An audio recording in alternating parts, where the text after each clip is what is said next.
IPLच्या धर्तीवर कोल्हापूरमध्ये 28 ते 31 मार्च या दरम्यान दुधाळी मैदान इथं कोल्हापूर चॅम्पियन्स प्रीमियम लीगचा थरार रंगणार आहे।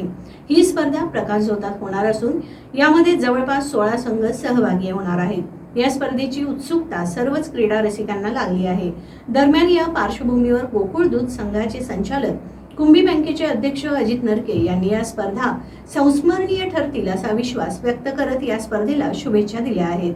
कोल्हापूर चॅम्पियन लीग क्रिकेट स्पर्धा ही दुधाळी मैदान इथं प्रकाशझोतात होणार आहे। या स्पर्धेमध्ये 16 संघ मालक कोल्हापूर जिल्ह्यातील विविध तालुक्यातील शहरातील खेळाडूंना बोलीच्या स्वरूपामध्ये घेऊन आपले संघ तयार करणार आहेत। विजेत्या संघास 1 लाख रुपयाचं तर उपविजेत्या संघास 50,000चं रोख बक्षीस देण्यात येणार आहे। टीव्ही नेक्स्ट मराठी हे या सामन्यांचं टीव्ही पार्टनर असून या सामन्यांचं प्रक्षेपण टीव्ही नेक्स्ट मराठीच्या यूट्यूबवर पाहता येणार आहे। अंतिम सामने हे टीव्हीवर पाहता येणार आहेत। स्पर्धा जशा जवळ येत आहेत तसे नामांकित संघ यामध्ये सहभागी होत आहेत।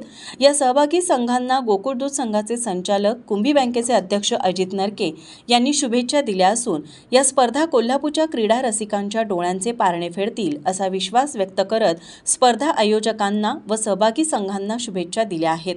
नुकतीच चॅम्पियन्स लीग स्पर्धा झाली ज्याच्यामध्ये भारतानं वर्ल्ड चॅम्पियनशिप मिळवली आणि या पार्श्वभूमीवर क्रिकेटचा ज्वर गल्लीबोळापासून ग्रामीण भागातल्या सर्व वाड्यावस्त्यांपर्यंत पोचलेला आहे आणि KCPLच्या माध्यमातून एक आमचे सर्व सहकारी मित्र आहेत त्यांनी जे प्रोफेशनल खेळाडू असतात त्यांच्याशिवाय जे इतर खेळाडू आहेत त्यांच्यासाठी क्रिकेटचं माध्यम पोचवण्याचं ही स्पर्धा सुरू केलेली आहे आणि या स्पर्धेच्या निमित्तानं क्रिकेटमध्ये कोल्हापूरला ग्रामीण भागातून गुणवंत खेळाडू मिळतील अशी मला अपेक्षा आहे आणि ही स्पर्धा निश्चितच कोल्हापूरमधील एक ब्रँड म्हणून भविष्यात समोर येईल याचा मला विश्वास आहे।